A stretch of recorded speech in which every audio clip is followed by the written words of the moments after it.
주의 은사를 구하나이다. 주의 능력을 구하나이다. 주의 감히 영광을 구하나이다.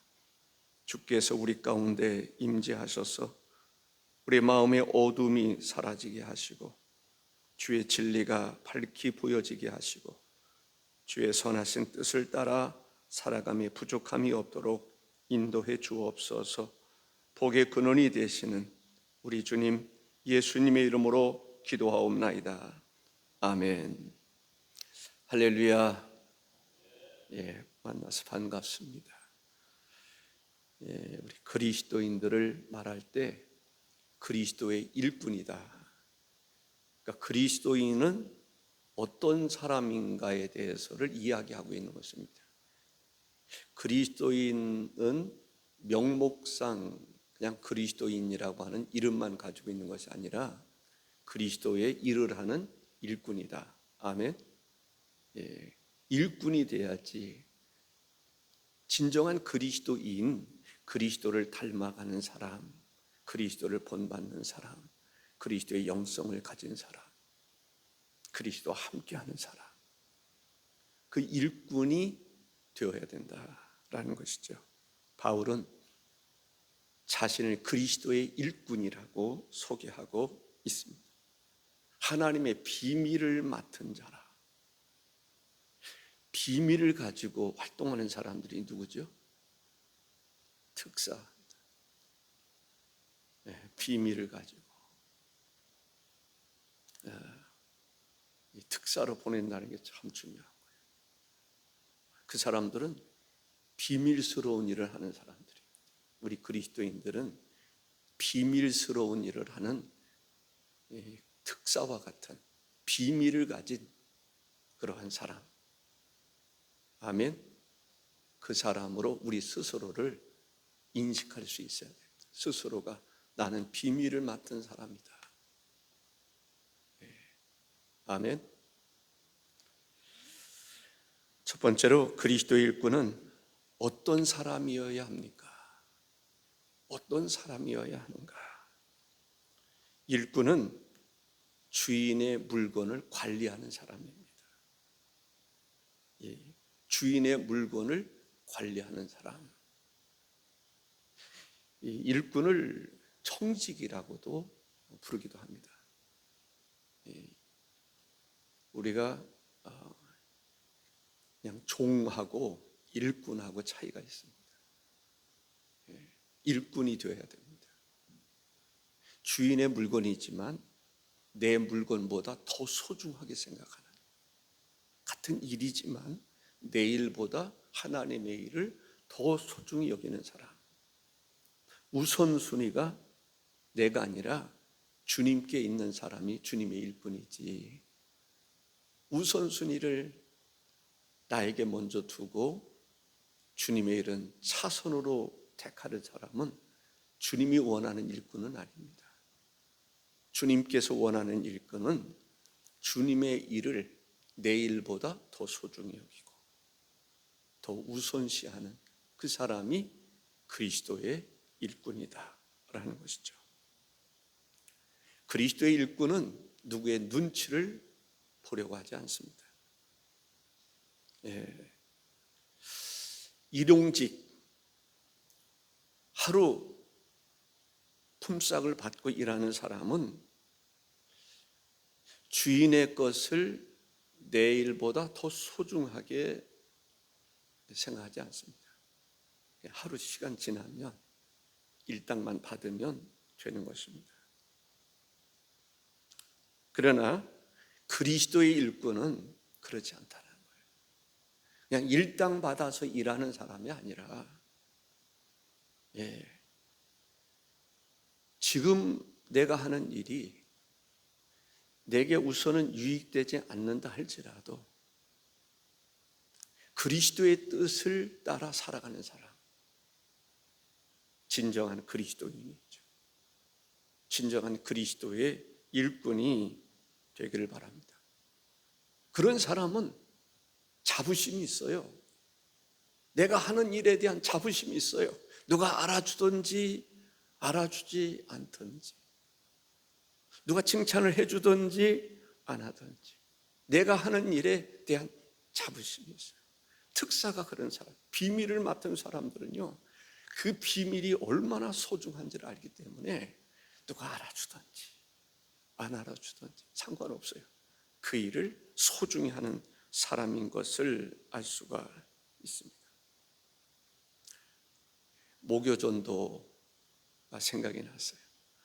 모교전도, 누가 알아주든지 알아주지 않든지 열심히 전도용품 준비하고 전도 가방 들고 나가는 것입니다. 하나님의 비밀을 전하는, 복음을 전하는 사람들입니다. 그것이 바로 그리스도의 일꾼인 거죠. 명목상 그리스도인이 아니라 실제적인 그리스도의 일꾼으로 살아가는 성도가 되시기를 바랍니다. 세상 사람들이 볼 때는 대수롭지 않게 하찮은 일처럼 보이지만 하나님이 보실 때에는 대단한 것입니다. 하나님이 보실 때는 천국의 영적인 군사와 같은 것입니다. 나가 싸우는 것이죠. 마귀와 싸우는 것이고 그리스도의 복음을 전하는 그 발이 힘 있는 것입니다. 복된 발인 줄로 믿습니다. 그리스도의 일꾼은 그리스도께, 하나님께 충성하는 사람들이에요. 충성, 아멘. 충성하는 사람들. 오늘 본문 4절에 보면, 그리고 맡은 자들에게 구할 것은 충성이니라 라고 말해요. 충성은 뭐예요? 누가 어떻게 평가하든지 그게 중요한 게 아니에요. 거기에 따라서 움직이는 게 아니에요. 충성하는 사람은 오직 주의 명령을 따라 살아가는 것입니다. 누가 평가, 그게 그 사람의 일을 좌우하지 않습니다. 주님으로부터 오는 사명, 그 사명을 위해서 달려가는 사람들이 그리스도의 일꾼인 것을 볼 수가 있습니다. 바울은 자신에 대해서 평가받기를 원치 않았어요. 왜? 바울에 대해서 사람들이 뭐라고 말합니까? 뭐 이러니 저러니, 사도가 아니니 기니. 바울에 대한 평가가 많았어요. 그 평가에 따라서 움직이면 바울은 사도로서의 역할을 충성되이 감당하지 못했을 거예요. 오직 나를 평가하시는 누구라고요? 주님이시라. 주님 바라보고 나가는 것입니다. 그것이 바로 그리스도의 일을 하는 일꾼의 자세인 것을 볼 수 있습니다. 오직 주님 바라보고 나를 평가하시는 분은 주님이시다. 나를 평가하는 분은 진리다. 진리가 나를 평가하는 것이지, 사람이 진리가 아닙니다. 사람의 평가가 진실이 아닙니다. 얼마든지 잘못된 것이 사람의 평가인데 사람들은 자기가 하나님처럼 이렇게 평가하고 저렇게 평가하고 교만이 극치에 오르는 거죠. 교만이 물구나무 서. 우리는 그런 사람 되지 맙시다. 성령의 기름 부심을 받아서 말씀과 성령 안에서 온유함과 진실함으로 주의 뜻을 따라 열심히 행복하게 살아가는 그리스도인의 일꾼이 되시기를 주의 이름으로 축복합니다. 찬송가 150장을 불렀습니다. 최후 승리 얻기까지, 그 생각에는 우리는 최후 승리 얻기까지, 아멘, 최후 승리 얻기까지 달려갈 바를 달려가야 할 줄로 믿습니다. 그 달리기 하는데 이렇게 좀 무슨 달리기라고 그러죠? 막 뛰는 게 말고 이렇게 이 다리를 쭉쭉 뻗지 말고 달리는 거 있잖아요. 뭐라고 있어요. 근데 그러다 보니까 좀 빨리 가기 위해서 다리를 쭉 뻗을 때도 있고 그러면 경고를 내려요. 3번인가 경고를 내리면 탈락이에요. 중국의 한 선수가 좀 부상을 입었습니다. 그래서 중국 사람들이 볼 때는 그 사람이 그 올림픽인가 거기에 이제 출전을 하게 됐는데 기대하지 않았어요. 왜? 메달권에서는 이르지 못할 것이다 라고 생각해요. 그러니까 자기들이 기대했던 선수가 실격을 당했어요. 그러니까 중국의 코치들이나 이런 사람이 다 가버렸어요. 중국 관중석에 사람이 없어요. 중국 사람들은 그런 면이 좀 있는가 봐요. 아무도 없어요. 그런데 이 사람이 열심히 달렸어요. 그동안 부상당한 거 관리하고 열심히 달렸어요. 1등을 했어요. 금메달. 근데 금메달을 땄는데 자기를 환영하는 사람, 축하해주는 사람 한 명이 없는 거예요. 실제적인 거예요. 제가 그것을 어제 봤어요. 전에도 본 적이 있어요. 다시 한번 영상을 봤습니다. 기가 막히지 않습니까? 그게 충성입니다. 누가 알아주든지 알아주지 않든지 세레모니를 하려고 딱 보니까 아무도 없어. 코치도 없고 중국 사람들은 아무리 중국 국기를 보려고 해도 아무도 없어. 참 외로운 싸움이죠. 우리 그리스도인들도 그럴 때가 있어요. 아무도 환영해 주지 않고 인정해 주지 않는. 그러나 그렇다 할지라도 나를 평가하시는 분이 주님이시라. 주님 보고 나아가는 그러한 성도, 그 성도가 일꾼이에요. 누구 일꾼? 그리스도의 일꾼. 우리는 그리스도의 일꾼으로서의 삶을 살아가는 것이 정말 알고 보면 행복한 겁니다. 보람이 있고요. 가치가 있는 것입니다. 그리스도의 일꾼은 목표가 있어요. 목표가 중요해요. 목적 없는 삶 살지 말고 목적이 있는, 그 목적이 어떤 목적이냐가 중요한 겁니다. 내 삶의 목적 있는 삶을 살아가는 거예요. 그 목적을 어디서 발견할 수 있습니까? 밭에서 발견하는 거예요. 일하는 일터에서 발견하는 거예요.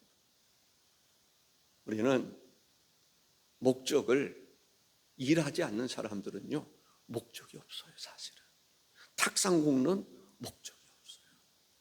어떤 사람이 목적이 있는지 아세요? 일하는 사람. 하나님의 일하는 사람들은요, 목적이 있어요. 성경 한번 찾아볼까요? 마태복음 13장 44절.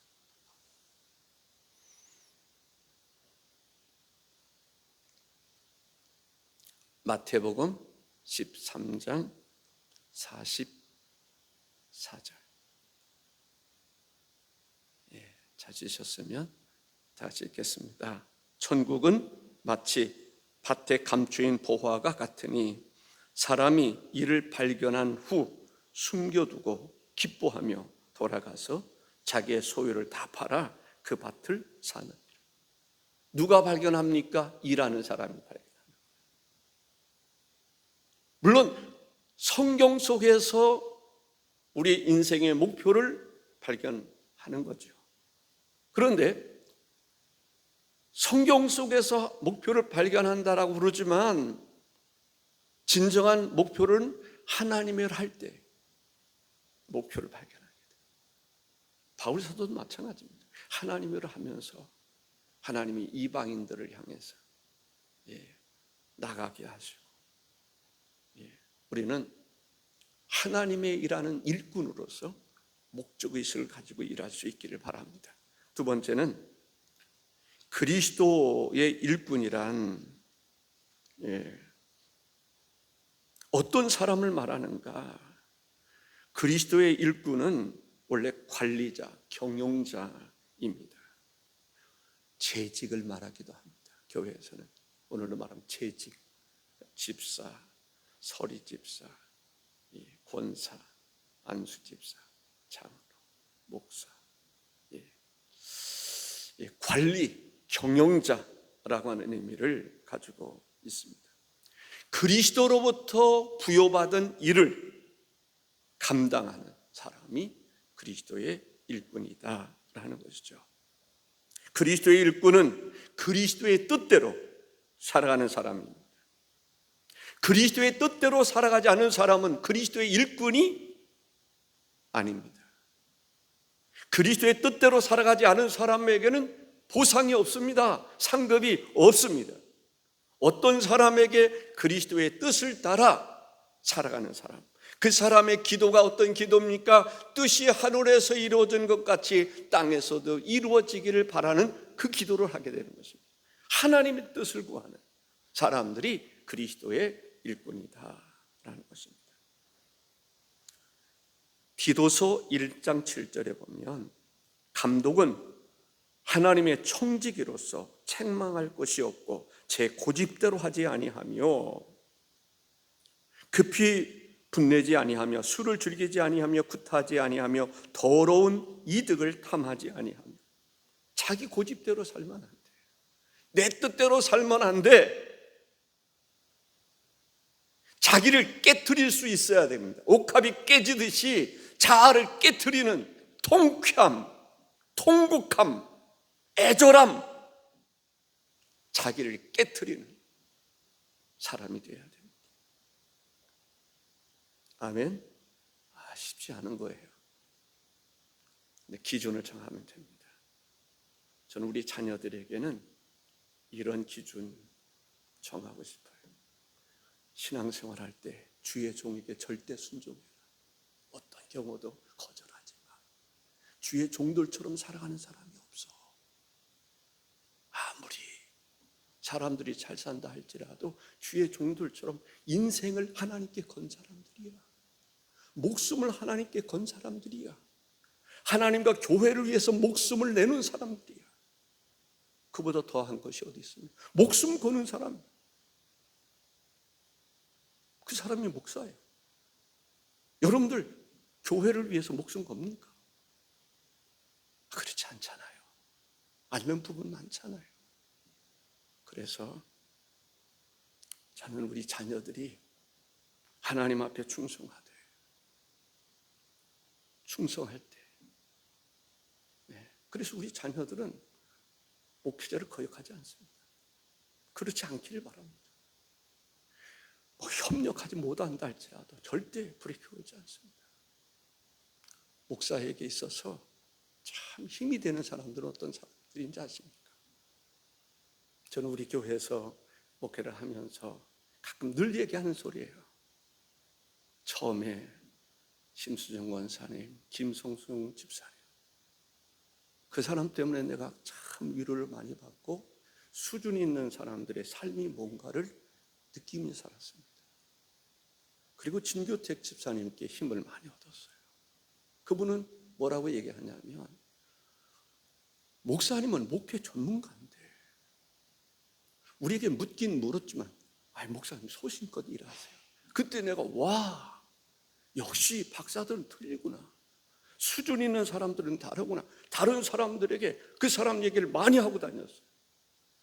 역시 전문가는 전문가를 알아보는구나. 꾼은 꾼을 알아보는구나 라는 생각을 했습니다. 얼마 전에 집회 때 주쌍권 목사님이라고 오셨잖아요. 제가 그분을 내가 듣기로는 권투 선수였어요. 근데 그 권투 선수는 그냥 되는 게 아닙니다. 선수 정도 되면 그냥 되는 게 아니에요. 괜히 주먹이나 좀 쓴다고 그런 사람이 다리 쭉쭉 뻗고 그 한 방에 날아갑니다. 우리가 잘 알아야 돼요. 지혜입니다. 이 일꾼들은 어떤 사람들이냐? 충성하는 사람들이에요. 마지막 날에 하나님의 상속자가 될 수 있는 사람들이 일꾼입니다. 아멘. 여러분들 마지막 날에 하나님의 나라를 상속받을 수 있는 그 사람 되기를 바랍니다. 그것을 일하는 일꾼들은 발견합니다. 밭에서 일하다 보니까 보화가 있어요. 하나님의 일 하다 보니까 와, 충성된 사람에게 하늘에 상급이 있구나. 인생의 모든 것을 다 팔아서라도 그 상급을 얻기를 원하는 것입니다. 보화를 얻기를 원하는 것입니다. 내 자신을 다 팔아서라도 그 보화를 얻고자 하는 것이 보화를 발견한 사람들의 생각입니다. 너다지 그 보화를 발견할 수 있기를 바랍니다. 그 보화를 발견한 사람이 옥합을 깨뜨리는 거예요. 그렇지 않은 사람은 그게 무슨 말이냐, 그거 갖다 팔아서 이런 일도 하고 저런 일도 할 수 있는데 주님은 뭐라고 평가하셨습니까? 이 그리스도의 일꾼은 그리스도를 대신하는 사람, 맡은 자의 구할 것을 충성이라 그랬어요. 그래서 우리는 하나님의 자녀라고 말하지 않습니까? 하나님의 자녀의 권세가 있다라고 말해요. 권세가 있다는 말은 권세를 사용할 수 있어요. 근데 권세가 있는데 종처럼 살면 안 된다는 거예요. 권세가 있는데 하나님의 자녀인데 종처럼 살면 되겠습니까? 하나님의 일을 맡은 청지기로서 살아가야지. 일용직처럼 살지 말자는 거예요.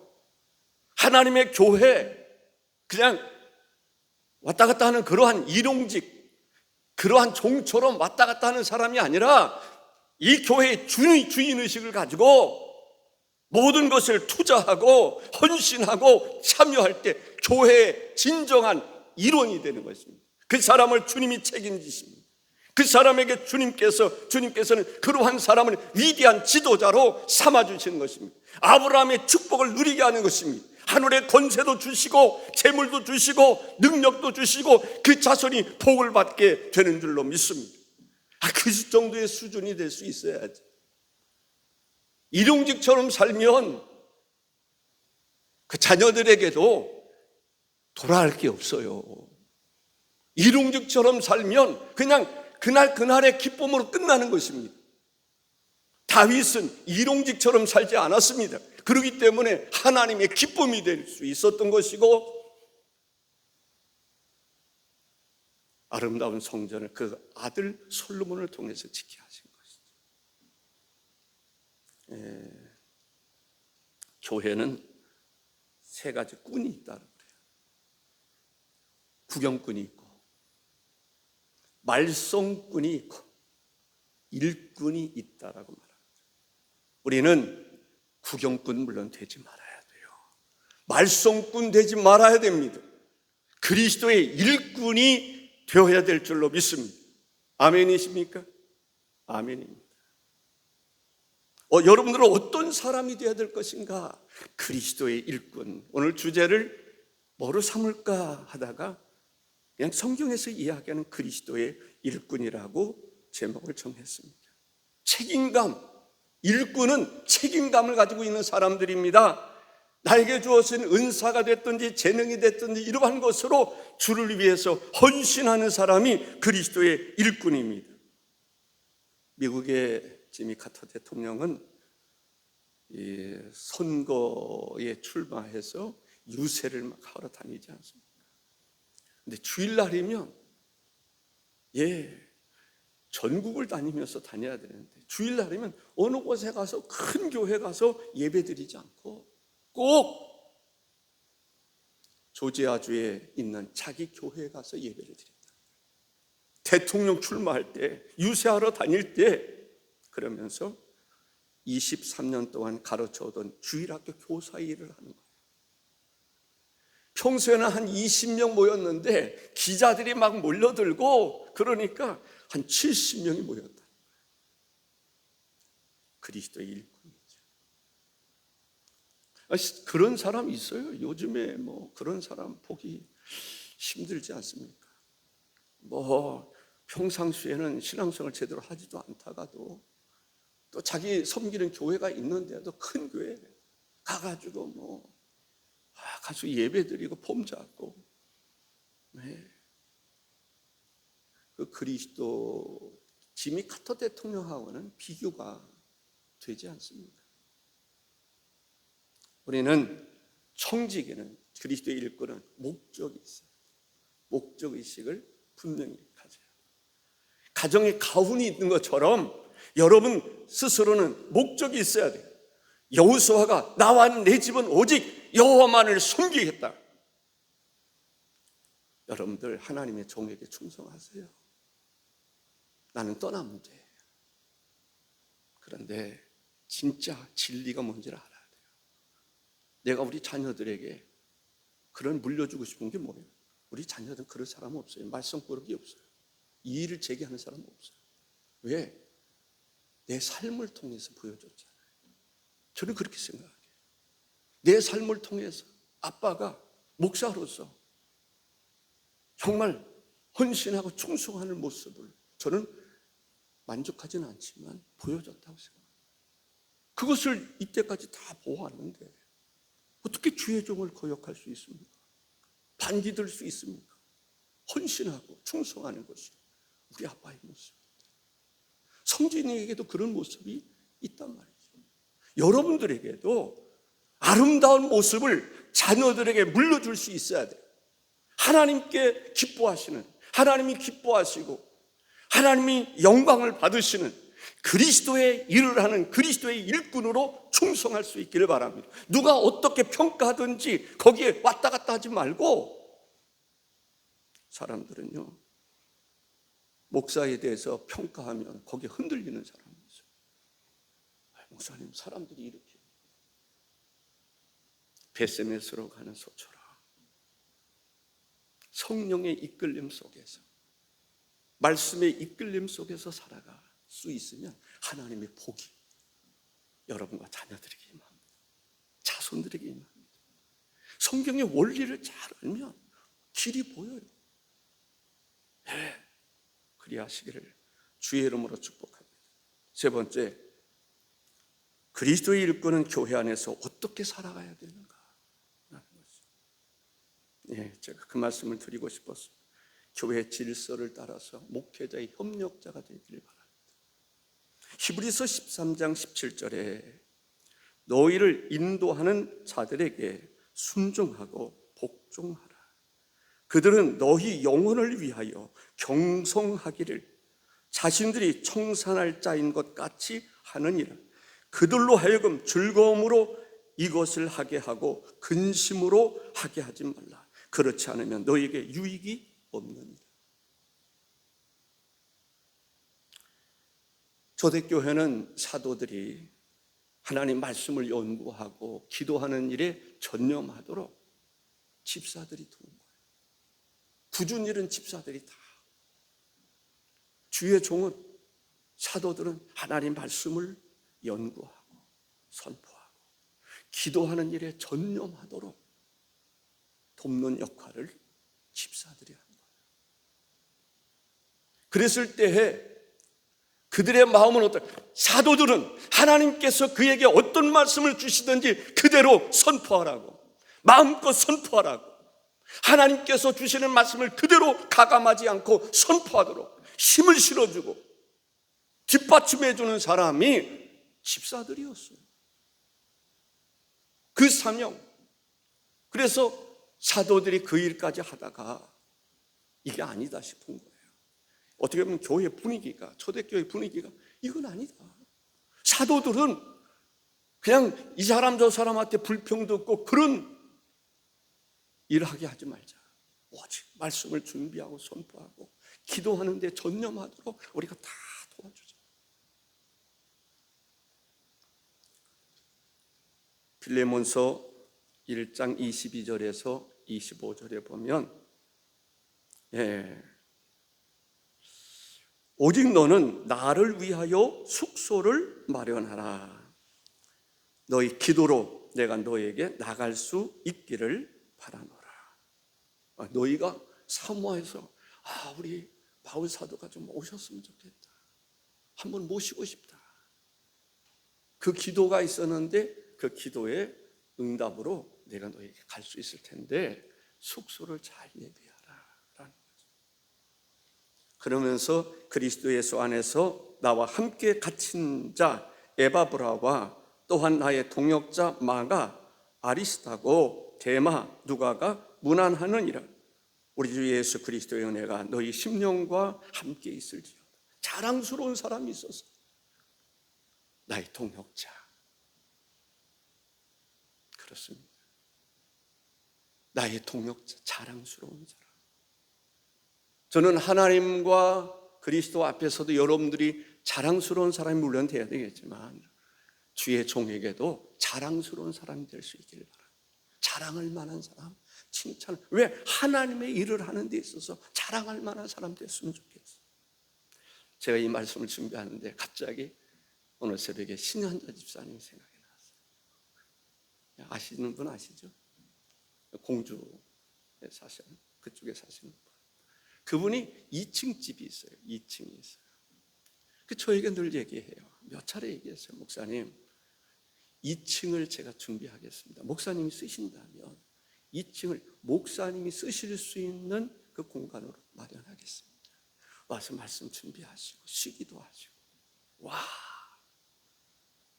참 대단하신 분이다. 지금도 가다 보면 그쪽을 지나보면 집사님께 얼마 전에도 전화 한 번 한 적이 있어요.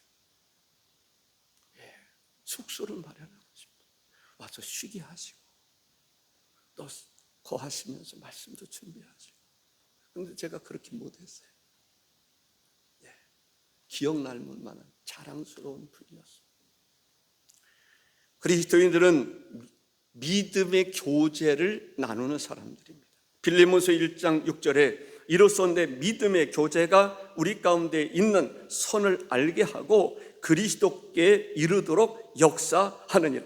믿음의 교제, 그냥 일반 교제가 아니라 믿음의 교제. 예수님 초대교회로 말하면 성찬식을 통해서 믿음의 교제를 나누지 않았습니까? 성찬식은 믿음의 교제입니다. 그냥 일반 교제가 아니라 믿음의 교제라고 하는, 그 믿음의 교제가 초대교회에 많은 환난을 당하고 어려움 속에서도 사람들이 힘을 얻을 수 있었던 것은 바로 그러한 믿음의 교제가 있었기 때문입니다. 먹을 것을 함께 나누어 주고 떡을 같이 떼면서 집에서 준비하는 거예요. 오늘은 성찬식 우리 집에서 하시죠. 집을 준비하고 거처를 준비하고 떡을 준비하고 초대하는 거예요. 성찬식 오늘은 우리 집에서 하시죠. 기도하면서 준비하는 거예요. 그러한 집들이 초대교회는 서로 그런 준비 모임을 가진 거예요. 얼마나 아름답습니까? 그것이 바로 믿음의 교제의 장을 열어주는 거예요. 우리는 믿음의 교제의 장을 열어줄 수 있어야 돼요. 그런 데 있어서 밥도 한번 살 수 있어야 돼요. 이 먹는 교제가 참 먹으면서 교제하는 거예요. 예. 서로 그럴 수 있으면 좋겠어요. 저희 그 동료 목사님 세 분, 그 중에 세 분이 참 좋은 교제를 오랫동안 나누고 있는 사람이 있어요. 예. 모이면 믿음의 교제예요.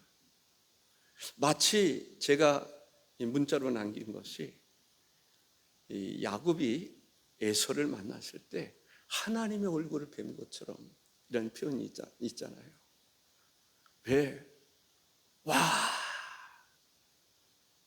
에서가 그렇게 두려웠었는데 그렇지 않은 모습을 보니까 하나님을 대하는 것처럼 기뻤단 말이죠. 제가 세 사람 교제를 나누는데 제가 사실은 유사한지 몰랐어요. 그런데 왠지 돈을 가지고 우리는 다 삽니다. 그래서 어디로 갈 것인가? 제가 대천으로 갔으면 좋겠다. 원래 부여로 가려고 그랬었는데 좀 그래도 갔으면 좋겠다. 그래서 이제 대천으로 가서 횟집에 가서 회를, 대천에 가면 또 회 하잖아요. 돈이 좀 들었지만 나는 밥 사고, 또 요즘엔 카페 가서 두 군데 가서 차 사는 사람들이 있었어요. 아주 기가 막힌 거예요. 내가 그렇게 아름다운 것은 처음인 것 같아요. 와, 대단하다.